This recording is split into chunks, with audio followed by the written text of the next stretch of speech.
Okay, happy Friday, everyone. Thank you for coming out to Empower Hour. You are in for a true treat today. Very meaningful discussion that's so needed, highly requested. Expungement. What is it? How do I qualify? What cases can be expunged and removed from my record? Well, today we're going to get into that a little bit. And with us, we have Rena Shak, and she is a Franklin County public defender. We also have Judge Jiza Page and Judge Eileen Paley. Welcome, ladies, and thank you so much for coming out this afternoon, um, giving us your time and your expertise. I will pass the floor to you, Rena, and allow you to share your screen. Thank you so much. Great. Thank you so much. And thank you to Judge Page and Judge Paley for being on here with me today. I'm so excited to come on and talk to everybody about what most people call expungement. If you can everyone see my screen? Okay, so what I have on here is it says record sealing, AKA expungement. And the reason for that is we'll kind of go a little bit into it, but it's both terms that people tend to think of when they think of expungement. Here in Ohio, we call it record sealing. So that's why it's on there. So my name's Rena Shak. I am currently a Franklin County public defender. I used to work in our municipal division. I now work in our felony division. I've conducted expungements in both divisions, and I am currently a 2021 candidate for Franklin County Municipal Court Judge. With me today, I'm so excited to announce that I have two wonderful judges, Judge Jiza Page. I'm sorry, Judge Eileen Paley. You're first on my slides. She is a Franklin County Municipal Court judge. She is up for re-election this year, and she's a former Columbus City Councilwoman. Judge Paley, if you would like to say a little word, I'll let you do that, and then we'll go on. Just a pleasure to be here and want to thank Rena for getting the word out about sealing records because it's critically important to people in so many ways. So thanks, Rena. Next, we have Judge Page. She is a Franklin County Court of Common Pleas court judge. So she works with our felonies. I work with her now in our felony division. We're lucky to have her. She is a former Columbus City Councilwoman. Judge Page, do you want to say hi? Good afternoon, everyone. And as Judge Paley said, thank you, Rena and Dress for Success, for having this conversation today. It is truly something that is needed throughout our community. And we just want to be here to continue to support women who are doing great things. So looking forward to the conversation. Any questions anyone may have? And I just want to say a special thank you to both of these judges. I've practiced in front of both of them, and they are absolutely phenomenal. They're very supportive of the community and of people who are seeking out record sealing. It is critical that we have them on here today because they are both judges who hear the applications that come before them in order they grant these applications. And so I thought it would be amazing to have both of them on to answer any questions or to add to any information that I'm presenting so that you know kind of what a judge is looking at when they receive your application for expungement. So the first slide I have here, and these will all be made available in PDF format. So we're not going to go over every single word, but the first slide is record sealing versus expungement. Like I said, instead of expungement, the Ohio law uses a process called sealing a criminal record. The difference is that sealing a record means that that record still exists, but the majority of people can't access it. They can't see it. Expunged records, on the other hand, are typically completely destroyed. So before we moved to an electronic system, we had paper filings, and way long ago, if your record was expunged, that paper basically was destroyed so that there was no record of it. But in Ohio, adult convictions aren't usually completely expunged or completely erased. They are sealed, meaning that only certain types of people can access that sealed record. The benefit of record sealing is that under Ohio law, once that record's sealed, to the majority of people, it is like that offense never occurred. You won't have to disclose that conviction, that arrest, or that charge against you when you apply for most jobs. And the reason that we have most under there is because even sealed records are available to some employers. And I have examples down here, but if you're working with children, if you're working with the elderly, developmentally disabled, basically vulnerable communities, a lot of those employers are still going to be able to see some of those convictions on your record. Also, that applies to the military or certain federal agencies. The Ohio Bureau of Criminal Identification and Investigation, which we term BCI, still keeps a record of all of those things because there are just certain types of jobs and certain segments of employment where they feel that it is still very important for an employer to know exactly what is on your record. Now, like we said, the benefit here is that the majority, so 90+% of jobs that you're going to be applying for can't access those records. So it will be as if that offense never occurred. So the biggest question, where do you start?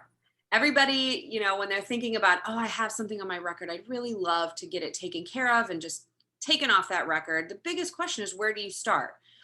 So what I've advised everybody and my clients, everybody I talk to, is that the most important thing to do is begin by gathering all of the information as far as what is on your criminal record. So I have that, that's why I have it in bold, is that your complete criminal record, including all of your arrests, convictions, dismissals, nollies, which is a fancy term for dismissal, and no bills. And that term typically means something that you were not indicted for, or something that a grand jury chose to not indict you for. If you have had contact with the law or law enforcement in any of those ways, the best place to start is just to make sure that you're gathering all of that information up. When you're gathering it, you really want to make sure you're going to each county clerk office, especially if they're here in Ohio. We don't have a central system that you can just plug your name in and look up everything in Ohio. Typically, with the exception of that last bullet point I have, there is a way that you might be able to pay to have that done, but it's still not entirely complete.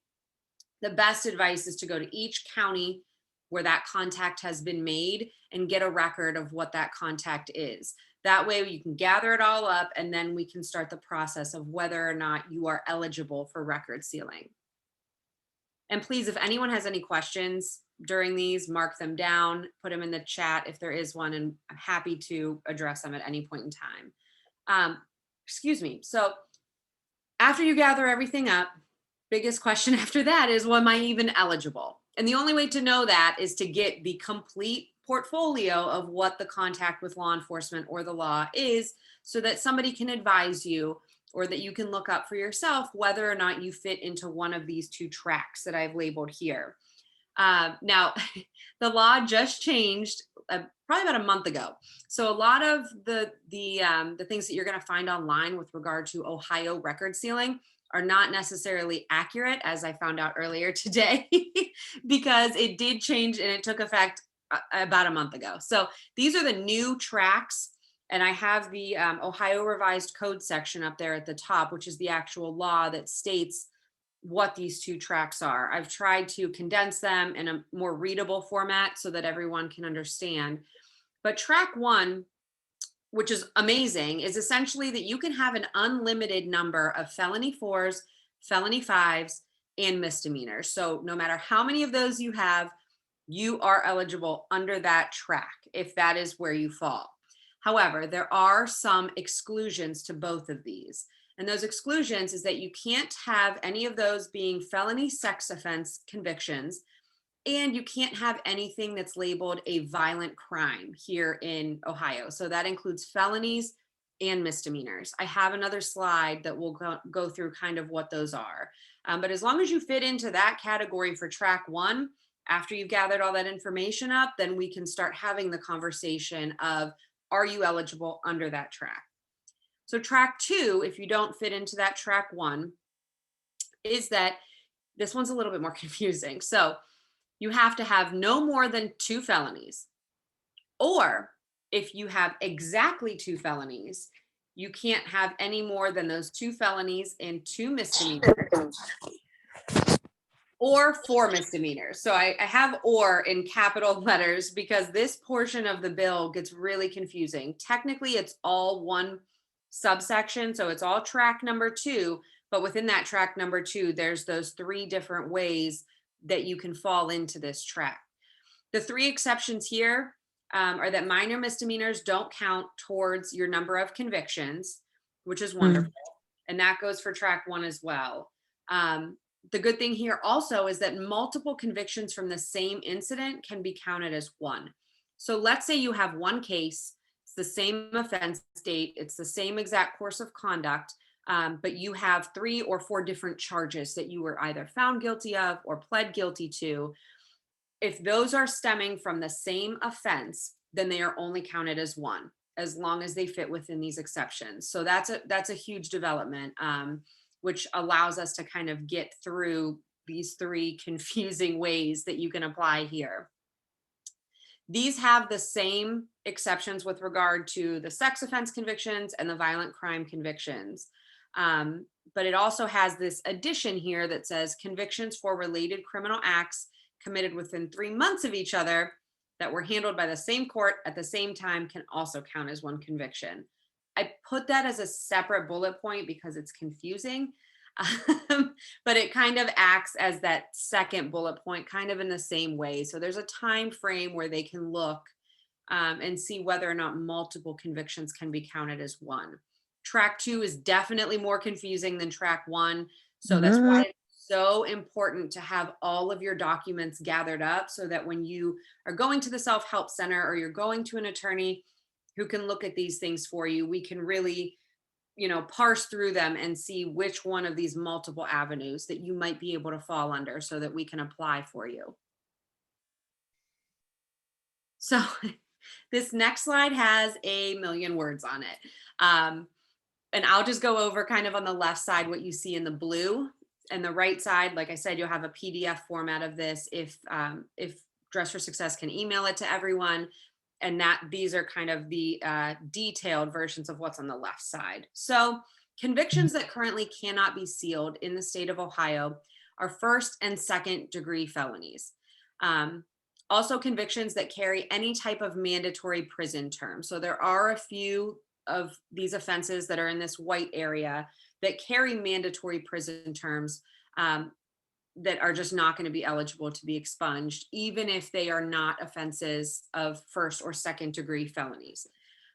Any offense of violence. So when you look right up here, that's why I have this labeled, is any offense of violence, whether it is a misdemeanor or a felony, is not able to be expunged. This is really important to look at because some of these, when you read them, you might not think immediately that they would be termed offenses of violence, especially some of the misdemeanors. But if they're on this list, then they are considered offenses of violence, and that gets you out of the area where you can apply for your record to be sealed.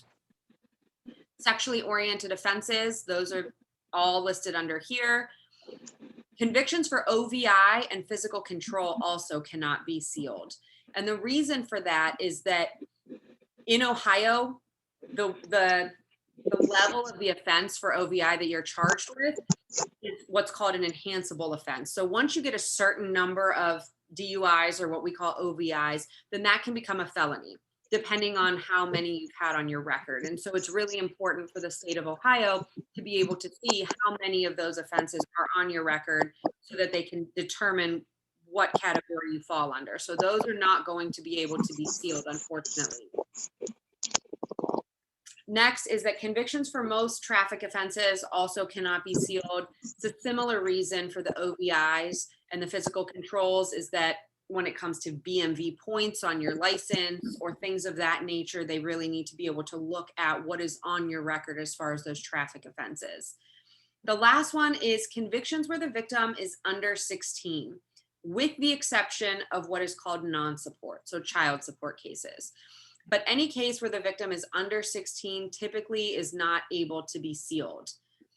This third bullet point right here lists a lot of what those would fall under. So feel free, if you are trying to get something sealed, make sure you're taking a look at this entire list to make sure that what you're trying to seal isn't falling under one of these, because like I said, a lot of them might not be something that you look at on its face and think would be exclusionary based on these exemptions. Big question, when can I file? And this is huge. This actually is a big portion of what just changed this past month, which in addition to being able to expunge an unlimited amount of misdemeanors, felony fours, and felony fives, this was the biggest piece that also changed. So the biggest thing to know is that you have to wait a certain period of time after what's called a final discharge from a case before you can apply for the record to be sealed. Right here, I define what final discharge means. So it means not only is it the day that you're sentenced, if you're sentenced to what's called time served, meaning your case is completely done, you don't have any tail of probation, any fines, or any costs to be paid after that, then that's your final discharge day. However, if you are placed on probation or you are given a term of parole, given any fines to pay off, any community service, things like that, anything that would be a tail to that case, the final discharge means when those fines, those costs, that probation, whenever that is completely done. So you have to wait that period of time after that point in order to be able to file. Up here, I talk about what the time limit is after convictions. So currently where it stands is that misdemeanors, after final discharge, you have to wait 1 year to file for record sealing after the misdemeanors. The biggest change in the new law the last month is that felony fours, fives, or misdemeanors also apply in that 1 year. Before, felonies, fours, and fives, you had to wait a much longer period of time. So if you fall into that track 1 or track 2 where you're combining the felonies and the misdemeanors, if it's a 4 or a 5 or a misdemeanor, so and or a misdemeanor, it's 1 year after the final discharge of everything in that case being over. If it is a felony 3, which you're only going to get here if you fall into that track 2 that I talked about, if it's a felony 3, then you're going to have to wait 3 years after the final discharge. So after you're off probation, after any restitutions paid, fine and costs, things of that nature, that's 3 years that you have to wait. There are some cases where there's not convictions, and we kind of touched upon that earlier. That's where these are. And there's different periods of times that you have to wait. So if you're arrested and not charged, or you're arrested but not indicted, or charged but not indicted, then you have to wait at least 2 years from the time that you were not indicted or that no charges were brought to you in order to get rid of that arrest and the failure to charge or the decision not to charge. However, if your case was dismissed, which, like I said, nolly is a fancy word for dismissed, but if your case was dismissed or if you were found not guilty by a trial, a jury, or a court, then you can file absolutely any time after that finding of not guilty or after that dismissal was filed. So that's awesome. So the court has said that if you are found not guilty or your case was dismissed, then you can immediately file to have that taken off of your record. Where and how do I file in Franklin County? The reason that I have this just specifically to Franklin County is because every county is different, and that's really important to know. You can't file in Franklin County to have a federal case sealed or to have a case in any other county sealed. It has to be county per county, which is where it gets really difficult if you have things in multiple counties, because each county treats it differently. Each application goes to a separate judge in that separate county. But it's important, like I said, to have all those documents gathered up so that you can really decide where you need to be going. In Franklin County, I have this all labeled. We have wonderful, wonderful services. Our courts make it incredibly easy once you have that application to go ahead and file. My biggest tip here is this bottom one. We have an amazing self-help resource center that Judge Paley knows all about. But it's on the 6th floor of our municipal court building, and they will help you look up your cases. They will give you everything you need so that you can determine your eligibility to seal your application, and they'll give you that application and kind of guide you with the technical portions on how to fill it out. They are not lawyers. They're not there to give legal advice, but they are there to help you find the information you need so that you can determine whether or not you can go ahead with this application yourself. These applications, if you have maybe 1 or 2 things on your record, or you find yourself in that track 1, are incredibly easy to do on your own, and you don't have to hire an attorney to do it. If you have more than, I would say, 2 things on your record or 2 counties, it does get a little bit more complicated. And you might want to find yourself some type of record sealing clinic, or somebody who is maybe working with legal aid, doing this pro bono or something like that to help you parse through all of this. The other thing that's really important to know is that there is a $50 filing fee in both of our courthouses, but there is an affidavit that you can file where you state that you can't afford that $50 filing fee, and it will go to one of the judges that's hearing the application, and they'll decide whether or not they can waive that filing fee for you. Right here, I've put our municipal court information as well as our common pleas court information on where you would go to file these applications once they're filled out. Like I said, this self-help resource center, you can either go online or go in person, but they have both applications there, online and in person, ready to hand to you so that you can just kind of fill in the blanks as you go along. They have one set just for people who are doing this themselves. And then you can just take it to one of these 2 courthouses, wherever you need to go in order to file that. I do want to point out, and the judges can correct me if I'm wrong here, but the biggest thing when you go to file is that if you are granted a hearing and the state objects and says that you are not eligible to file, it is incredibly important that you ask to withdraw your motion to have your record sealed.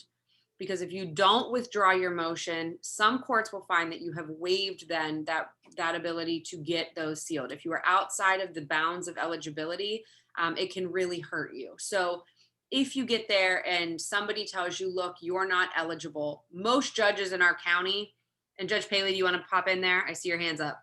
Yes. Please do it. Okay, so unfortunately, I don't know about common pleas court, but in Franklin County, there's 15 judges and they all do everything differently. So you can't give a universal answer. But what I will say is there are not always, there's different reasons where they may not qualify. And just because, and this is really important, just because the prosecution objects does not mean you don't show up or you don't follow through, because if you don't show up, then it gets dismissed and you can't refile. And most of the judges on both benches, from what I know, even if they object, they will grant them. My personal philosophy is if you qualify, unless there's some really good reason, I'm going to grant them. Now, I will also tell you, with that said, all 15 judges have different rules as to whether you have to actually be present or not. I will tell you that you should check with that individual judge. The law does require a hearing. However, that doesn't mean they do it. And it doesn't require a hearing that you have to be at. And a lot of judges, me included, will do it over the phone, over Zoom. I'm not going to drag people down to court for a record sealing hearing. So if you ever have somebody in front of me, all they have to do is call or get on Zoom with me, and I will do the hearing that way. But most judges are not technologically advanced to do that, even after COVID. And so the general thing would be to show up. Most judges will tell you, if you can't qualify, to withdraw your motion, because the laws change every day and you may qualify down the road. And if you don't withdraw, there's a big possibility that you will not be able to file again. That's why. And I just wanted to add too, and I don't know, Judge Paley, if it's the same in your court, but when there are applications and the individual is eligible and the state is not opposing or objecting, we are given an entry that we can sign off on. So the state will sign it, and then it comes to the applicable judge and we sign it. And there actually is no hearing. It just kind of goes through more or less a paper process. and your record will be sealed. I would not make that recommendation because I don't know if you have a universal rule in common pleas, but I actually had a prosecutor once threaten me that if I didn't have a hearing, they were going to appeal it because the law requires it. And I read the law and it does require a hearing. It doesn't give you specifics on what the hearing is. So if it was me, I would not risk it. I would call the judge. I mean, in common pleas, I'm assuming Judge Page, that's a policy and that's fine. But in municipal court, I would at least call the judge's chambers, which is available on the new municipal court website as well as the forms, and make sure that you follow through just in case somebody gets quirky and your application gets messed up, because most judges will just sign them if there's no objection. But I wouldn't risk it. I just wouldn't. But if it is policy, Judge Page, you should say that for common pleas. Oh, yes. Well, for common pleas, and that was just a heads up in case you are following your application online or you're talking to your attorney, you don't see that a hearing date is set. That could be the reason why. So definitely follow up, but don't necessarily assume because you don't have a hearing date set in court that means your application was denied. And you should continue to talk to your attorney to see what the state, if the state is opposing it, if it has gone to a judge, and if it has been granted. It's a good thing too, because I will tell you that during COVID, the mail was really messed up. A lot of people did not get hearing notices and then they wouldn't show up. And it was my practice to try to call people and get a hold of them and then just do the hearing over the phone. But you can't guarantee that a judge isn't going to do that. So make sure that if you don't hear from somebody within a week or two and the hearing date is scheduled, then you need to follow up and find out, because if you don't get a notice, it doesn't mean it doesn't exist. And if you don't show up, they might dismiss it. That's the problem. And I would add to that, to both of those amazing points, when I said earlier that you just need to be careful when a judge or the state is making note that you do not qualify. So I want to clear up. It's not that if they object that you don't qualify. They're going to object for the reasons that they're allowed to object.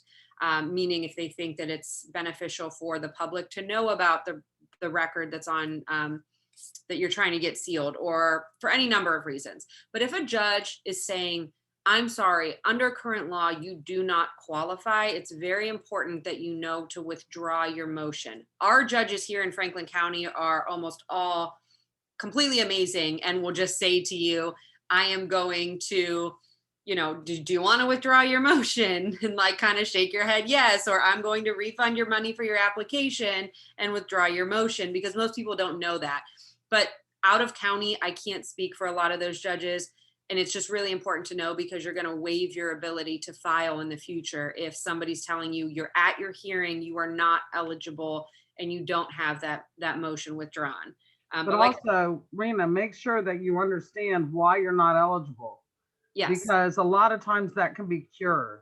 Yes. And the judge may or may not tell you why, so you need to ask.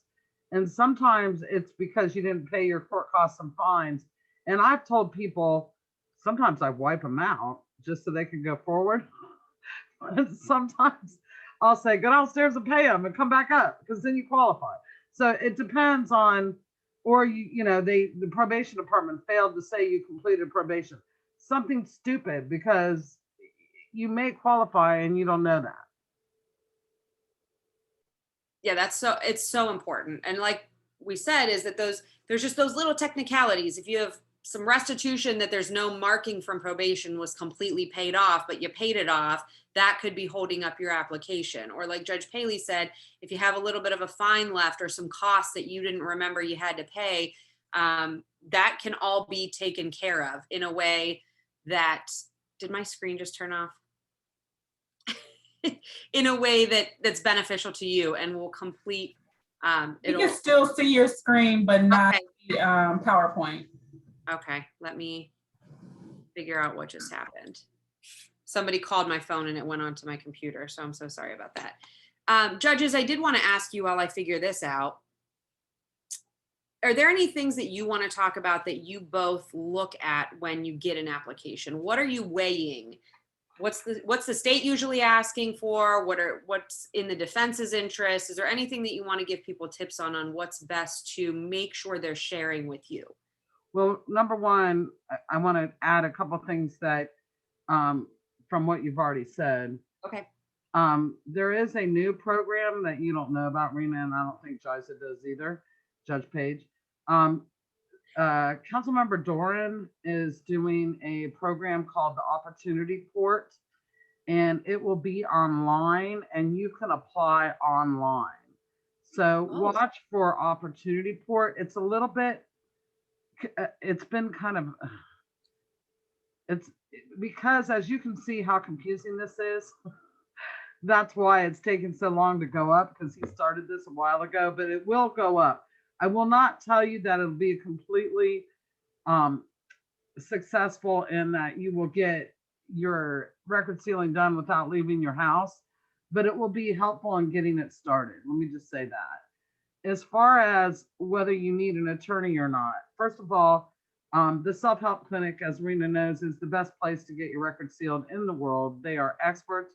By the way, they are attorneys, but the issue is that they cannot give legal advice in most cases because it's a conflict for the court, because they are employees of the court. So they really can't, give legal advice. But record sealing, they do record sealing. I'm just going to say that. How's that? So go to the self-help clinic because it's really helpful. There are issues with regards to BCI and records and clerks. And that's why a lot of times you cannot find records on BCI, but they will be on Franklin County. Franklin County has one of the biggest issues with BCI. They have a computer program that will not take some of the records because of an entry number that it's a long story, but just let me tell you that BCI is probably not accurate for Franklin County. So you want to make sure that you actually look at the clerk reports website. And for Franklin County, I would not pay for BCI because it's not going to help. Rena, the new law is incredibly confusing. So confusing that our research people have talked to the legislature about track 2 because the wording of it is really, I can't figure it out. Our research people can't figure it out. And basically we asked the legislature, how are you going to interpret this? Because they have ands and ors in the wrong place. And we had 4 attorneys in my office this morning, plus me. So 5 of us looking at that statute, trying to make sure that we had the ors in the right place. And it doesn't make sense. No. At all. And I know nobody knows this because we haven't had a conversation about it, but what the legislature research people said to us was, we don't know what they intended. Your judges, interpret it yourself. Well, so God knows what they're going to do all over the state to interpret this statute, because who knows? I'm just putting that out there. So, and as far as what we're looking for, it's my personal philosophy that if you qualify, I'm going to grant it. Unless, however, I don't rule on, I don't like to rule on things before I hear them, obviously. And so if the state has an objection, I'm going to hear it. Most of the time, their objections are, it's our policy to object to anything that has a domestic violence in front of it, which includes dismissals, because most victims recant, which is true. But Judge, what does recanting mean? Oh, I'm sorry. It means that they won't come to court and testify against their abuser. Well, they're afraid of their abuser. So, that's pretty common for domestic violence people to not testify. They don't feel safe, and I don't blame them. So is it the fact that I don't respect the victim? No, of course I do. And if a victim came in and said, don't seal this record, because I'm afraid of them, I would think about that.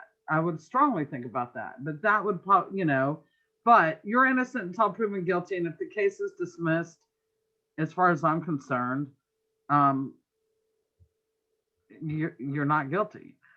What do most judges look for? That you dress appropriately, that you have to legally give a reason for the record sealing. So, and most people don't understand that. They just say they want it. You need to say, I need it for a job. I need it to find good housing. I don't want it to affect my credit now or in the future. It doesn't have to be a present tense reason. You just have to present a reason, and it could be any reason. Okay, Shiza, anything? You said pretty much what I was going to say, is that when you're at the hearing, I mean, if you are represented by counsel, I would talk to your attorney first before going on the record. And sometimes your attorney will say everything that needs to be said. I personally would like to hear from the applicant themselves. And sometimes I may just ask a question, you know, how has your life been since this conviction, to get some of the information that Judge Paley was mentioning, to talk about any hardships you have had obtaining housing or obtaining full-time employment.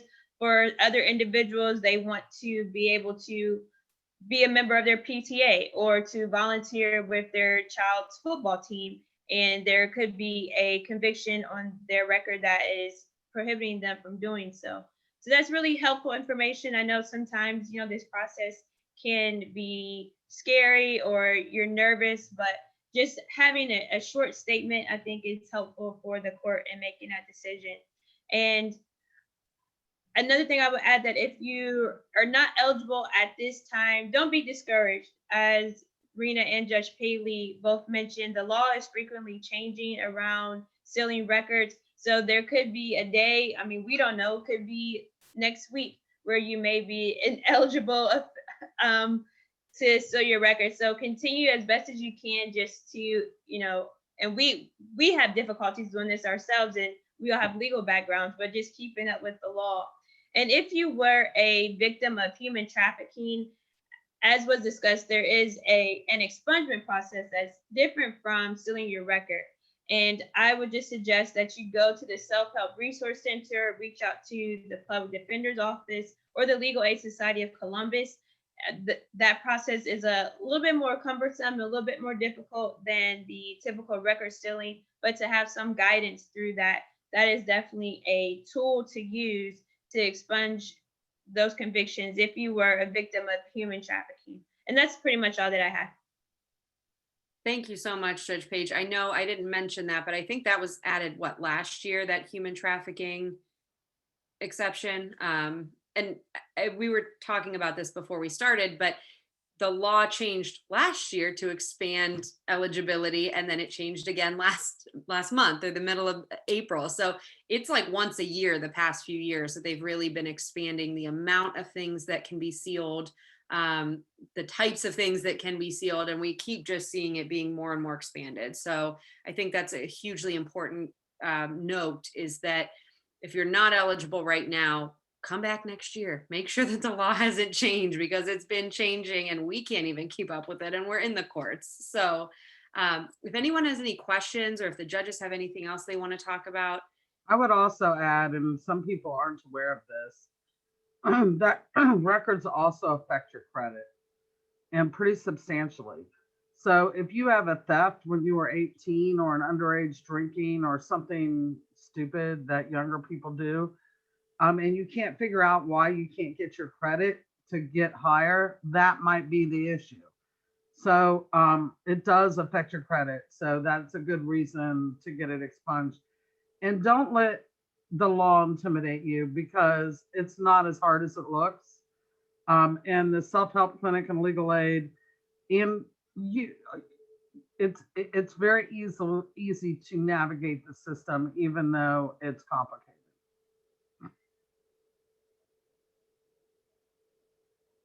Erica, is there any questions that you know of that we can answer? Or do you have any questions?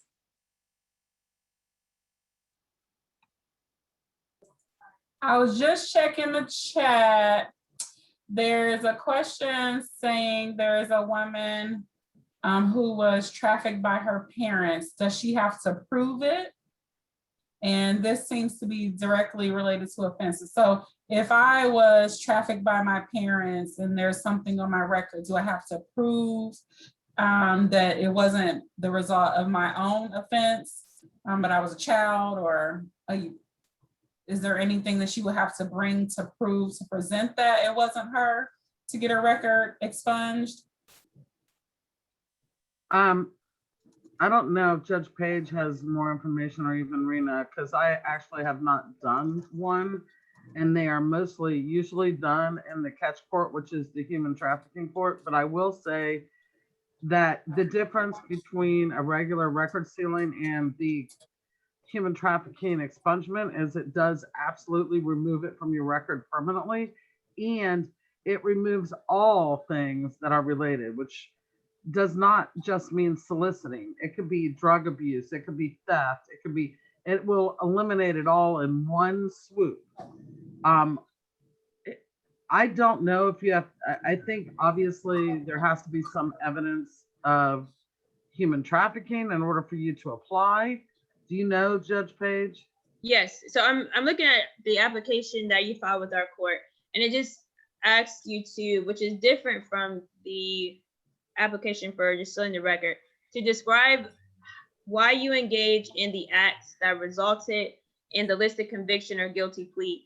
And typically in that section, what I've seen is a discussion of how you were trafficked, whether in this particular case, unfortunately, it sounds like it was her parents, or if it was a boyfriend. So explaining that, and then how that led to the offense and your eventual conviction or plea. So it is a part, and I did have one before where the prosecutors, they were objecting because they didn't have what they believed they needed in order for this individual to have been found to be a victim of human trafficking. So having that information and trying the best that you can to explain it, it's helpful to the court to see if that particular section applies to you. And I'll note, I just pulled it up quickly on my phone. It's Ohio Revised Code section 2953.38. So if you just go type it into Google, ORC 2953.38, it's pretty short, and I'm just reading through it.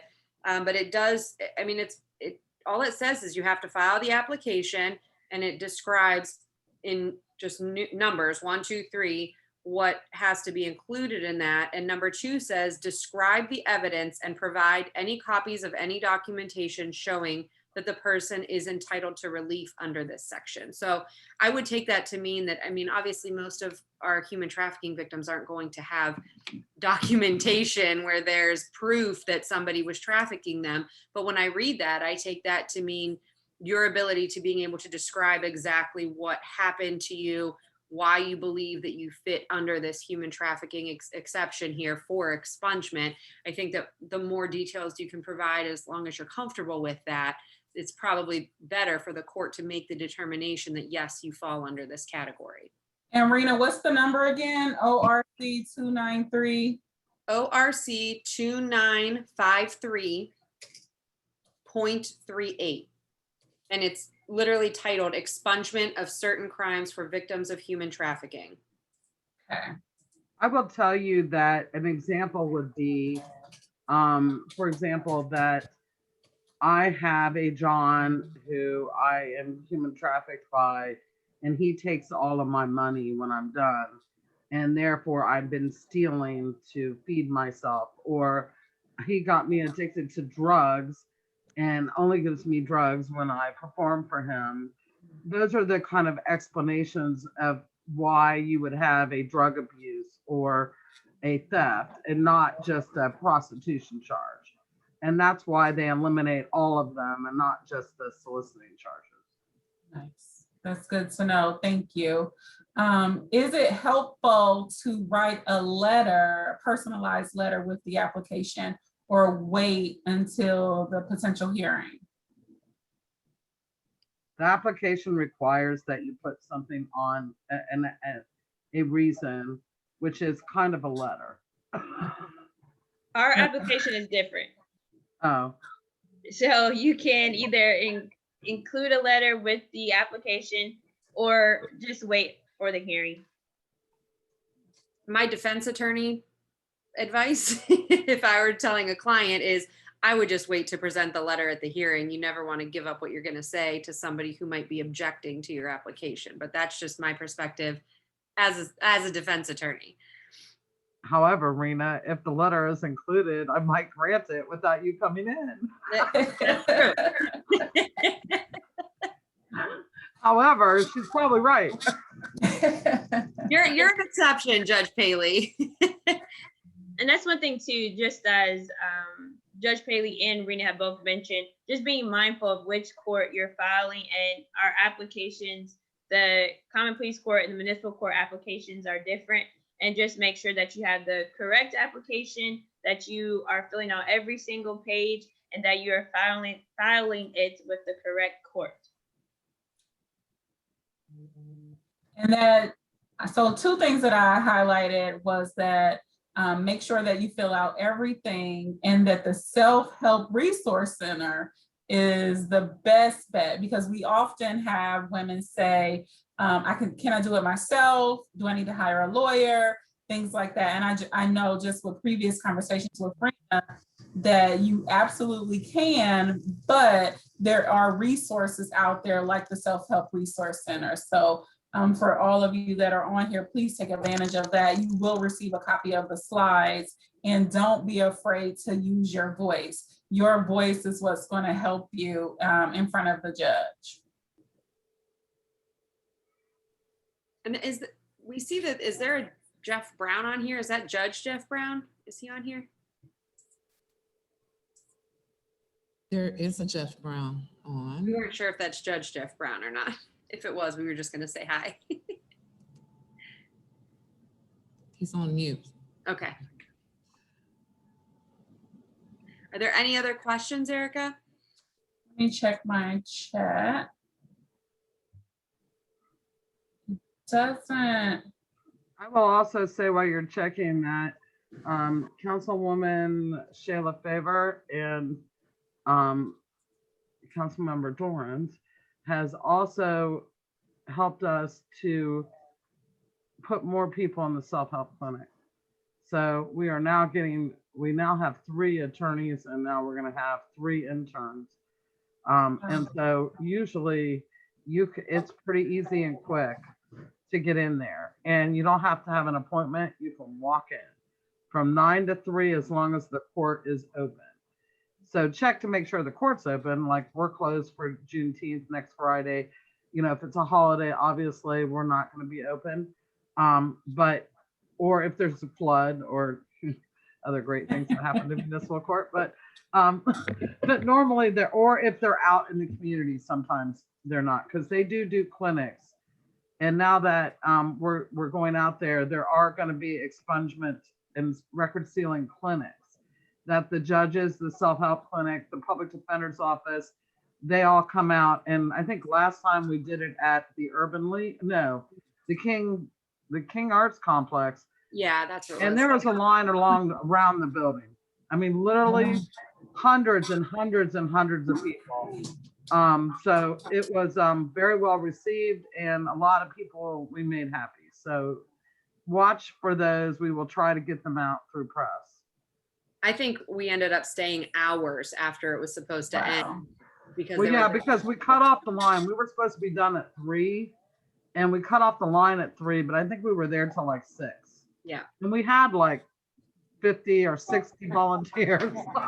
Wow. That just tells you how many people were there. It was incredible. It was That's wonderful. amazing. Judge Page will be there next time.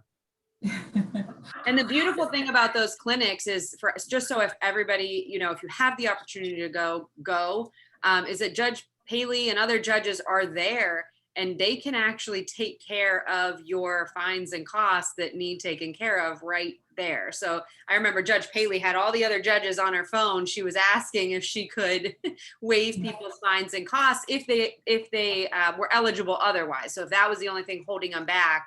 So those are, I think they're put on by Columbus Legal Aid. Our office, the public defender's office, had a ton of volunteers there. I think there were like 12 of us there. everybody else, other attorneys from the community come, we bring our laptops and we just settle in for hours to help as many people as possible. But it is really amazing what they can do at those clinics. So I encourage everybody to go if you have the opportunity to. We have a blanket pass now from the municipal courts Awesome. to waive all court costs, most court costs and fines at those clinics, so that I don't have to sit there and call them all anymore. So, And that's for municipal court stuff. So the common pleas court stuff is going to be a little bit different. they were waiving them too. There was a common pleas court judge there that was on the phone getting them waived also. So Awesome. let's not. They did a great job also. They really did. So it looks like, do I need to have my record expunged if I have traffic violations? Traffic violations typically are not able to be sealed. Or do they mean if they have traffic violations in addition to other things? I think just traffic violations. So traffic violations are not, the majority of them, like 99.9, if not all, are not eligible to be sealed, unfortunately. Great. And then how long after you meet with the judge is the record expunged or cleared or sealed? Judge Page? That is a great question. So I typically will sign the entry that day, and it gets that the day of the hearing, and it gets filed with the clerk. I think I checked one time just to see, and I wasn't able to find the record on our public website about 2 weeks later. But that's just because I just checked 2 weeks later. It could have been much quicker than that. But I think the process is pretty quick. Our clerk's office is a little bit backed up, so it may take a little bit longer. But what I would suggest, and a lot of people do this, is you will get something in the mail. But what I've noticed is a lot of people are very lax about their address and like miss a number or something and have the wrong number there, and it doesn't get to them. So make a copy of it while you're in the courtroom. That they'll let you, or we'll make it for you if you ask for it. So you can check on it. That's perfect. And it doesn't look like there's any more questions. Bridget, do you have any questions? Don't have any.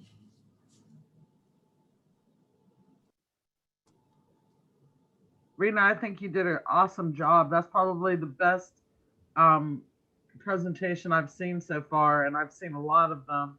So Thank you. I haven't. A plus. I have not made a PowerPoint since like 2010, so I was stressing about making this PowerPoint. Oh, it's beautiful. It is. You did a really, really good job. Well, you didn't even, this is my last slide, so you didn't even get to see that. But I'm sure that the judges, if they want to provide contact information, I can add it in here, or, you know, that before you send the slides out or whatever, but that's mine. That's my personal email. So I'm more than happy to fend any questions that anyone has. I just really like that quote. So I added that in there. I will say, and this is really stupid, and I apologize from the get-go, but I've been pushing the municipal court to get their own website since I've been on the bench. And as of last month, the Franklin County Municipal Court does have their own website, and it's actually fabulous. And all of these forms are on that website. And any information that you need about record sealing, it has its own section on this website. The question is, I can't remember the website address. And if you Google it, Judge Page, I don't think it's going to come up because it doesn't. It's an issue. So I will try to get that information to you. I know it's Franklin County Municipal Court. I think it's .com, but I'm not sure. I'll have to look it up. And Erica, they have on the website an amazing PDF that I attached to our initial emails, but the information on where to go for the self-help center and things like that is accurate, but the breakdown is still the old law prior to what took effect at the end of April. So just make a note I'm sure that those will be getting updated as we go, but things take a minute. It comes up. If you do, it's municipal court Franklin County, Ohio. Hold on. Judge Page, will you drop that in the chat? Yes, let me. Well, then they fixed it because when you Googled it before, it didn't come up. So, It's like on the 3rd page of Google. You got to keep on going. okay. I'm trying to put it. What's happening? Okay. I got to remember this now because I keep talking about it and I forget that, and it makes me look really dumb. I can't remember my own website, but it's new.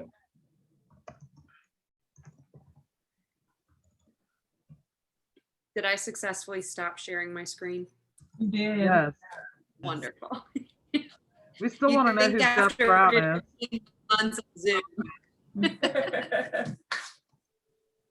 Think you'd have it down by now.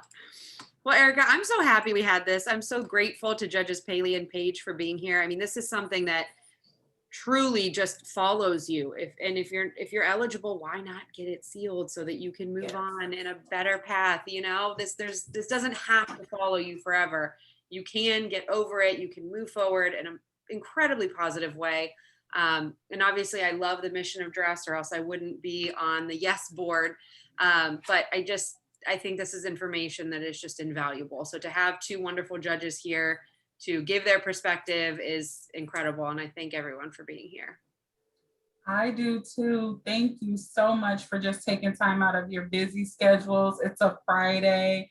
You could be doing anything, but you chose to be here with us and educating our sisters and Jeff Brown. Whoever that is. And I'm so glad that you were willing to allow us to record it so that we can continue to share and spread the message and educate women on getting their records expunged. And this information, I know it's not just for women, but you know, if you know a male that needs this information as well, you know, to be able to share that and just educate you. And so I'm excited. I'm excited to just share this, put this word out, email this to our clients, and just get it out there and have our own clinic. That was the hint. We've been working on it, and she stresses me out every time she talks about it. If I can add one thing really quickly. Yes. Sorry, it doesn't have to do with criminal offenses, but it has to do with record sealing in a way. And thanks to Judge Paley, individuals' evictions, and Judge Paley can explain a little bit more, but they are no longer at a certain time frame. It's my understanding they aren't available to be seen just like through a public record search. And we have seen, you know, I know from personal experiences, but as well that it can impact your ability to have housing and just, you know, your life outcomes. So thanks, Judge Paley, for that work. And if you want to explain a little bit more, because it kind of does go hand in hand with sealing your criminal convictions as well. Also, if you do not qualify for record sealing, you can get a letter of, this is your thing, Jesus, so you're going to want to talk about that because I don't do that. CQE. Yeah. It's a certification qualified employment, I believe. So typically we do those for F1s and F2s and also unclassified felonies. I had an individual who had gone to prison for murder. And what that does is it shows to an employer that you should be employed, you're able to be employed, you have met a lot of things, have been rehabilitated, and are now want to contribute back to the community. It's another application process. You can go to the self-help center. I know Legal Aid Society helps with those as well.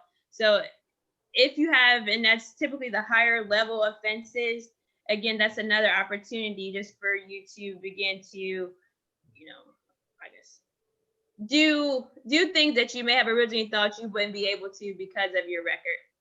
Well, and what's important about that is there are some jobs that are not allowed to hire people unless they have those qualified letters from the judge. And it's specifically childcare or teaching or coaching or anything like, or even drug counseling. Mm-hmm. Yeah, so, medical offense careers. Right. So that letter could be extremely helpful as far as we do seal and let me emphasize seal, eviction records. And why I say that is if somebody asks for the record, they can get it. It's not like it's gone like these are. And there's no qualifications as to who can receive them. But the issue is, how do they know they're there? And they don't. So they can't find them online with Lori Tyak's office. I want to give a lot of credit to Lori Tyak because she really instigated this whole thing also. And we do the eviction sealings in the same clinics that we do the record sealing, but you can seal your evictions under certain circumstances, actually most circumstances. But they do allow the landlord a period of time to object if they want. And the qualification is that there is no outstanding judgment for money and you are actually out of the property and there isn't any pending evictions. I will tell you that the largest eviction law firm, they do not object to any of them. They are allowing everyone to have a second chance because they feel that it is so disabling to have an eviction on your record, almost more than a criminal record in obtaining housing. And so most of the law firms are not objecting to any of the eviction, and therefore they are mostly going through. But if they do object, it's usually because they created a lot of damage and they didn't pay for it. And that's a good reason to object, in my opinion. So I would strongly suggest that if you're going to get evicted, leave it nice and clean so that you can, so that you have the opportunity to start over. Because if they don't object, it's easy. But even if they do object, you can still get it sealed in most circumstances. Thank you for bringing that up, Judge Page, because that is critically important. Yes, that and the CQEs, both are something that I wasn't necessarily thinking of with this. So that's amazing. Before we depart, Rena, everyone should have received your beautiful PowerPoint prior to the meeting, and you should have also received the record sealing info sheet with lots of good information on there. If you have not, please shoot me an email and I will definitely get it over to you. And that is the one that is outdated with regard to the different tracks we talked about. But as far as where to go, it comes from our self-help website. So where to go and things like that, that's all accurate.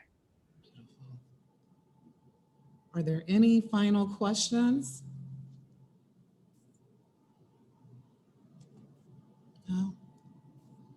Well, again, thank you, Judge Page, Judge Paley, and Rena, so much for your time delivering this meaningful content to our sisters. And Jeff, I'm wishing everyone a beautiful weekend. Oh, I don't know what happened to our, oh, this recording is throwing me off, but it's all good because we are ending. Wishing everyone a beautiful weekend. Again, if you did not receive the info, please let me know. Erica, do you have any final thoughts or words? No, I just want to again say thank you, ladies, for your time today. It was excellent. I had some direct messages in the chat saying this was amazing, this was awesome, very informative. So I appreciate you again for taking time out. This was very educational, especially just the little nuggets about the credit, the evictions. And so I appreciate that. It's useful, and I know that it's going to benefit a lot of our sisters. And Jeff. Thanks for being here, Jeff. Yes, thank you for logging on, Jeff. We appreciate it. Well, thank you so much, Erica. Thank you, Judges Page and Paley. We're happy to be here. I know they are. I feel comfortable speaking for them on that, but I'm happy to be here. And any way we can be of help in the future, just let me know, Erica. Awesome. Thank you. You're Have welcome. a great weekend, everyone. Bye, everyone. Bye-bye.